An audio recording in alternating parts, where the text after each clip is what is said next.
Mwana una wasiwasi rafiki, njoo usikie mpango halisi wa maisha yetu. Mwili huu tulionao si mali yetu, ni hekalu la Bwana. Roho Mtakatifu anakaa ndani.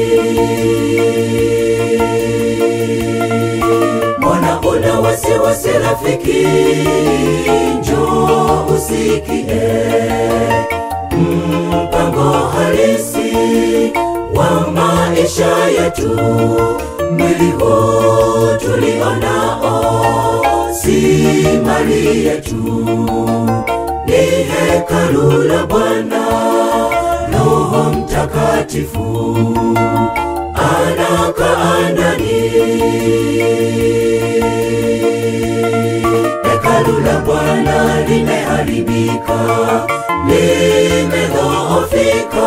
Roho wa Mungu anasononeka. Na akae wapi tunaposema mambo ya kweli? Dunia nzima wanalalamika, wanasema tunawahukumu. Hekalu la Bwana limeharibika, limedhoofika. Roho wa Mungu anasononeka. Na akae wapi tunaposema mambo ya kweli?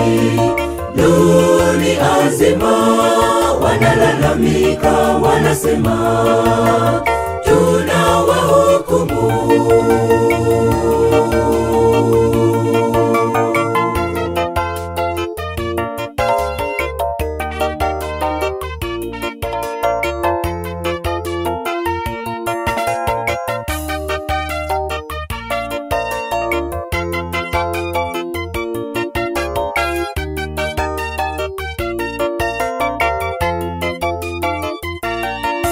Mwana unaangamia rafiki, sababu ya vyakula unavyotumia ni vitu najisi.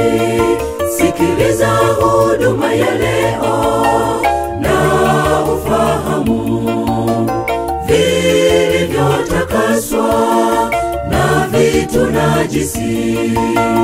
Leo ufahamu. Mwana unaangamia rafiki, sababu ya vyakula unavyotumia ni vitu najisi. Sikiliza huduma ya leo na ufahamu vilivyotakaswa na vitu najisi. Leo ufahamu.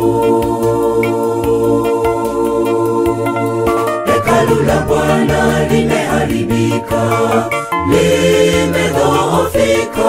Roho wa Mungu anasononeka. Na akae wapi tunaposema mambo ya kweli? Dunia nzima wanalalamika, wanasema tunawahukumu. Hekalu la Bwana limeharibika, limedhoofika. Roho wa Mungu anasononeka. Na akae wapi tunaposema mambo ya kweli? Dunia nzima wanalalamika, wanasema tunawahukumu. Hekalu la Bwana limeharibika, limedhoofika. Roho wa Mungu anasononeka. Na akae tuende wapi tunaposema mambo ya kweli? Dunia nzima wanalalamika, wanasema